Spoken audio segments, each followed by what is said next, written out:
सुबह के भटूरे, रात के छोले।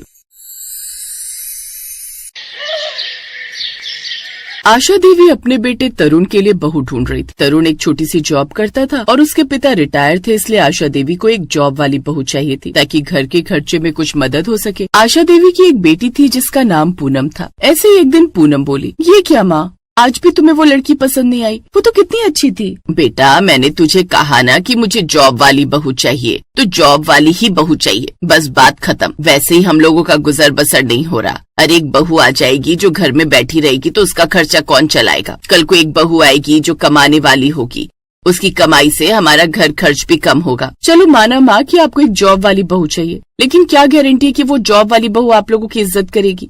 अगर उसने आप लोगों की इज्जत नहीं की और आप लोगों की सही से देख रेख नहीं की तो क्या कर लोगी आप? अरे एक लड़की घर और बाहर दोनों जगह चीज नहीं संभाल सकती। बेटा, ये सब ना कहने की बात है। जब एक लड़की की शादी होती है ना तो वो अपनी जिम्मेदारियां अच्छे से समझ जाती है। ऐसा कहकर आशा देवी अंदर चली जाती। ऐसे ही समय बीत रहा था। एक दिन आशा देवी को एक जॉब वाली बहू मिल गई, यानी उसको एक ऐसी लड़की मिली जो शादी के बाद भी जॉब करना चाहती थी। अब कुछ ही समय में कंचन बहू बनकर आशा देवी के घर आ गई। अगले दिन कंचन की पहली रसोई की रस्म थी तो कंचन किचन में गई और उसने तरह तरह के पकवान बनाए और टेबल पर लगा दिया। सभी लोगों को बहुत मजा आया। तभी कंचन के ससुर दिवेश बोले, अरे वाह बहू, तुमने तो बहुत ही अच्छा खाना बनाया है। ऐसा खाना तो तुम्हारी सास तब बनाती थी जब वो नई नई दुल्हन बनकर आई थी। आपको तो मेरे कान खींचने का मौका चाहिए बस। कुछ भी कहो माँ, लेकिन सचमुच खाना तो बहुत अच्छा बना है। अपनी तारीफ सुनकर कंचन बहुत खुश होती है। अब कंचन रोज सभी को अच्छा अच्छा खाना बनाकर खिलाती। इसी तरह पूरा एक हफ्ता बीत गया।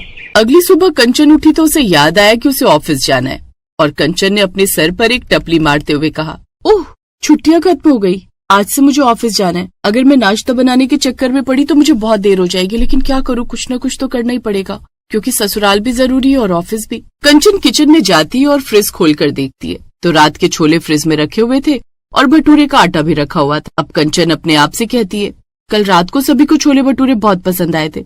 ऐसा करती हूँ कि छोलों को गर्म कर देती हूँ और इस आटे से तुरंत ही भटूरे बना देती हूँ। उसने ऐसा ही किया। उसने छोले गरम किए और भटूरे बनाए और डाइनिंग टेबल पर लगा दिया। सभी ने हंसकर छोले भटूरे खा लिए। बाबूजी बोले, कंचन, छोले भटूरे खाकर तो मजा ही आ गया। ये छोले तो कल से ज्यादा अच्छे लग रहे हैं। ये सुनकर कंचन खुश हो गई। कंचन ने भी जल्दी जल्दी नाश्ता किया और ऑफिस चली गई। अगले दिन कंचन ने सभी के लिए दाल चावल रोटी सब्जी बनाई और सभी को नाश्ता कराया और फिर ऑफिस गई। लेकिन कंचन ऑफिस के लिए लेट हो गई तो बॉस ने उसे अच्छी खासी डांट लगाई। अब कंचन जब रात का खाना बना रही थी तो सोचने लगी, आज तो बॉस ने अच्छी खासी डांट लगाई। अगर ऐसा ही चलता रहा तो बॉस तो मुझे काम से ही निकाल देंगे और खाना बनाने में तो सुबह सुबह मैं लेट हो ही जाती हूँ। ऐसा करती हूँ कि रात को छोले की सब्जी बना दिया करूंगी और आटा भी लगा कर रख दूंगी। रात के छोले और सुबह के भटूरे दोनों दे दिया करूंगी सबको। अब कंचन ऐसा ही करती। वो रात को छोले बनाकर रख दिया करती और सुबह फ्रिज से आटा निकालकर भटूरे बनाती और पूरे परिवार को दे देती। कुछ दिन तक तो ऐसे ही चलता रहा। अब पूरा परिवार कल के छोले और आज के भटूरे खाकर परेशान हो गया था। एक दिन उसकी सास बोली, ये क्या बहू, तुमने ये रोज का क्या लगा रखा है? कल के छोले और आज के भटूरे दे देती हो खाने के लिए, सुबह खाना क्यों नहीं बनाती तुम? क्या करूँ माँ जी, मुझे ऑफिस जाना होता है और अगर मैं सुबह खाना बनाती हूँ तो ऑफिस के लिए देर हो जाती है। उसके बाद मेरे बॉस मुझ पर चिल्लाते हैं। बहू, ऐसा नहीं चलेगा, तुम्हें सुबह खाना बनाना पड़ेगा। ये कल के छोले और आज के भटूरे कब तक खाएंगे भला हम? आशा देवी ने ये बात बड़े गुस्से से कही। इस पर कंचन को भी गुस्सा आ गया और वो बोली, माँ जी मैं अकेली क्या क्या करूँ? मैं अपनी जॉब संभालूं, घर का काम करूँ, खाना बनाऊं, इतना सब कुछ मुझसे अकेले हैंडल नहीं होता। मैं अपने ऑफिस के लिए लेट नहीं हो सकती। ऐसे कहकर कंचन गुस्से में अपने कमरे में चली जाती है और फिर तैयार होकर ऑफिस चली जाती है। आशा देवी तरुण से कहती है, देख रहा है तरुण, तेरी बीवी मुझसे कितना मुंह चला रही है। तभी कंचन के ससुर कहते, आशा तुम्हें भी तो जॉब वाली बहू चाहिए थी। अब दोनों चीजें तो मिल नहीं सकती। अब तो तुम्हारे पास एडजस्ट करने के अलावा और कोई दूसरा तरीका नहीं है। ऐसे कुछ दिन और बीत जाते हैं।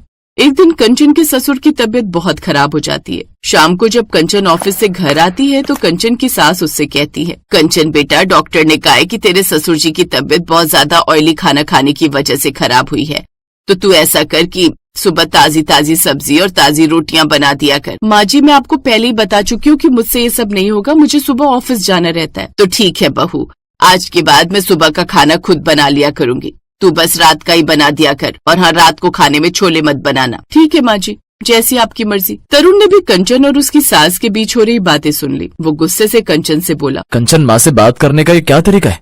और वो क्या गलत कर रही है? जिस तरह तुम खाना बना रही हो इस तरह तो तुम पूरे परिवार को बीमार कर दोगी। कंचन और तरुण में बहस हो जाती। अगले दिन जब कंचन सुबह सोकर उठी तो उसके पेट में बहुत दर्द हो रहा था। तरुण उसको डॉक्टर के पास ले गया तो डॉक्टर ने तरुण को बताया कि कंचन का पेट लगातार ऑयली और बासी खाना खाने की वजह से दर्द कर रहा है। डॉक्टर ने कंचन को दवाइयाँ दी और 1 हफ्ते आराम करने के लिए कहा। अब कंचन और तरुण घर आ गए। तरुण ने घर आकर अपने माता पिता को सारी बात बताई। ये सुनकर कंचन की सास बोली, देखा बेटा, तला और बासी खाना खाने से तेरी भी तबीयत खराब हो गई। और खाना खा, तुझे ऑफिस से 1 हफ्ते की छुट्टी लेनी पड़ी, लेकिन इसमें गलती सिर्फ तेरी नहीं है, गलती मेरी भी है। मुझे समझना चाहिए कि तू जॉब करती है तो तुझे मदद की जरूरत होगी। आज के बाद रात का खाना तू बना लिया करना और सुबह का खाना मैं बना लिया करूंगी। माँ जी, मुझे भी माफ कर दीजिए। मुझे समझना चाहिए कि मैं बहू हूँ और बहू होने की अपनी जिम्मेदारियाँ होती हैं। आज के बाद मैं कभी भी आपसे मुंह नहीं चलाऊंगी। इस तरह आशा देवी के जीवन में सब कुछ ठीक हो